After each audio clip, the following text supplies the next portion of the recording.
আমাদের চামড়াকে, লিমা শাহিদতুম আলাইনা, হে চামড়া আজকে আমার বিপক্ষে কিভাবে তুমি সাক্ষ্য দাও?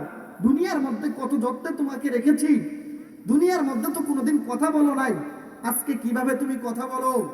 তো সেদিন চামড়া উত্তর দিবে, ক্বালু আনতাকানা আল্লাহুল্লাযী আনতাকা কুল্লা শাই। সেদিন আপনার আমার চামড়া বলবেন, সেই আল্লাহ রাব্বুল আলামিন আমাকে কথা বলার শক্তি দিয়েছেন, যে আল্লাহ রাব্বুল আলামিন প্রত্যেক জিনিসকে তার একটা সক্ষমতা দিয়েছে, প্রত্যেক জিনিসকে আল্লাহ তাআলা একটা সক্ষমতা দিয়েছেন। আজকে চামড়া আমাকে আল্লাহ তাআলা কথা বলার শক্তি দিয়েছেন, আজকে তোমার মুখ বন্ধ থাকবে। আজকে চামড়া সেদিন সাক্ষ্য দিবে।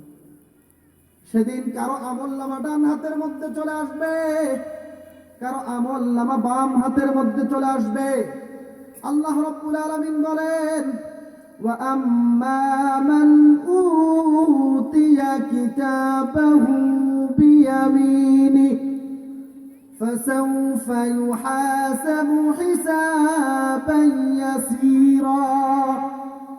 আল্লাহ তাআলা বলেন, কারো আমলনামা সেদিন ডান হাতের মধ্যে চলে আসবে। যাদের আমলনামা ডান হাতের মধ্যে আসবে তাদের হিসাবটা সেদিন সহজ হয়ে যাবে। তাদের হিসাবটা কি হবে? সহজ হয়ে যাবে। ওয়া আম্মা মান উতিয়া কিতাবাহু বিশিমালি, যাদের আমলনামা বাম হাতের মধ্যে আসবে তাদের হিসাব নিকাশটা